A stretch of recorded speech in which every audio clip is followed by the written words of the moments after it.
Greetings everyone, and welcome back to Luca Sprues. Welcome to the third and hopefully the final part of the MASH Diorama building series. So obviously, if you haven't seen the last few videos, basically, for the Queensland Air Museum's helicopter open day a couple months back, I did a little MASH diorama depicting the opening scene from the television series with the helicopters coming in with the wounded. So be sure to check out, as I said, the last two parts. But in today's video, we're going to have a look at building the diorama. So without further ado, let's get into it. To create the base for the diorama, I used a square section of styrofoam, and after checking it was the right size, I cut a few other sections out, and then using PVA glue, glued them together so that I'd have a larger hill in one side. Once the hill had dried, I then glued down some very thin sheets of tissue paper to create a nice uniform layer that I could then add on the textures and the paint. I also used a little bit of Tamiya masking tape to help hold the sides of the tissue paper down. I got some architectural figures and also got a few spare Airfix marines from a set I had to help create some figures. I also found a spare set of 2 legs and wrapped them up in some tissue paper so that I could create the casualties on the helicopter. A little bit of super glue was added and the tissue paper was rolled up to help create the illusion of a canvas cover. In addition to the figures, I also had some spare boxes and some fuel drums lying around. I decided to have one of the drums representing a fireplace that's showing the pilots the direction of the wind, so I decided to leave the top section open. I glued it together and then moved on to painting the figures. I painted the fleshy parts of the figures using Tamiya XF15 flat flesh. Nowadays I use Vallejo, but when I was making this diorama I still used the Tamiya stuff for the figures. I left the figures to dry, and now that the tissue paper had fully set, I then painted the entire diorama base a coat of Tamiya XF52 flat earth. This was to create a base colour that looked nice and dirty. I mixed the colour with a fair bit of water to help it flow a little bit more across the tissue paper, to almost dye it rather than actually physically paint the surface. I then set that aside to dry and painted the figures' uniforms in Tamiya olive drab or XF62. For Trapper John, I decided to only paint his pants olive drab and keep it so that he had his coat on.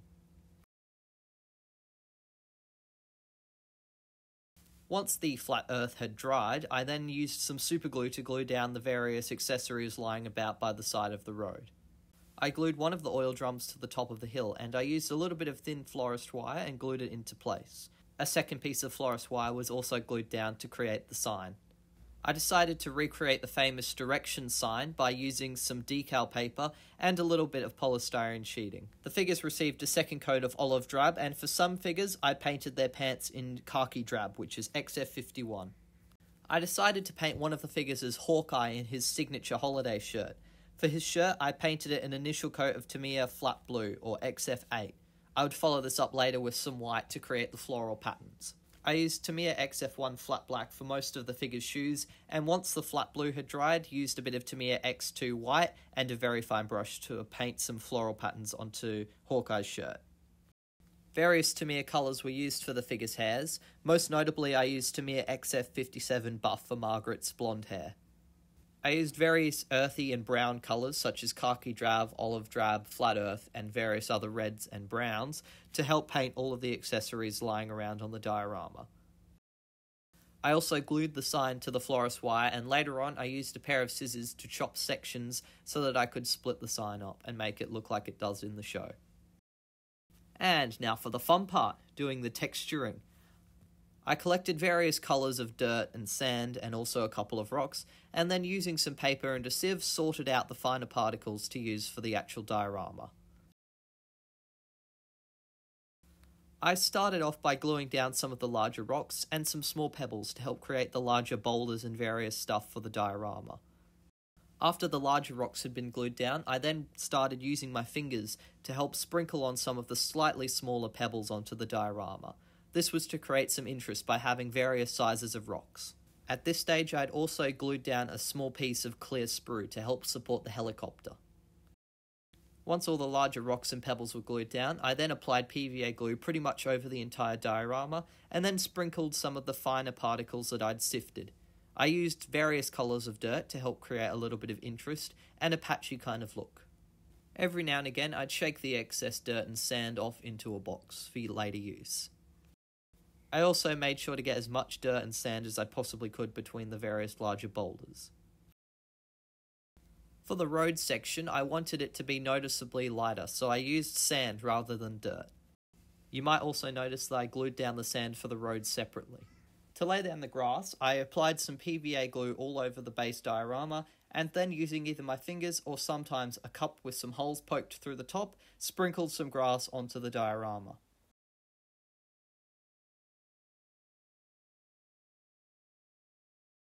In general, I used the cup to shake it on, effectively like a salt shaker, but in some patchier areas where I wanted the grass to be thicker, I'd use my hands. I lightened up and made the road a little bit thicker by adding an extra layer of PVA glue and then sprinkling a little bit of sand on top. I then used my fingers to spread it out and also got a small model of a Jeep and used it to try and create some tyre marks. The results weren't the best. I might have to do a little bit more research into making tyre patterns for the future videos. Off screen, I made a couple of trees and bushes using some scatter mix and some branches that I had lying around, and then glued them into the area behind the rocks. After gluing some cardboard onto the sides of the diorama to neaten it up, I then added the fire. To create the fire in the oil drum, I simply got some pieces of cotton wool and spread it thinly over the florist wire. Then I painted the base of the cotton wool to create the fire. I used Tamiya XF3 flat yellow, X6 gloss orange, and some Tamiya X27 clear red. The side walls of the diorama were painted Tamiya XF1 flat black, and then finally, after a little bit of weathering to some of the diorama's accessories, and of course painting the figures a little bit more and adding a wash of flat black all over them to highlight their details, I then glued everything in place, and with that, the diorama was completed. And here you can see the finished results, with Radar driving his Jeep very frantically to the helicopters as they bring in the wounded. You can see Trapper John, Hawkeye, and Hot Lips Hula Had standing by with a few other medics and military police, ready to bring everyone in.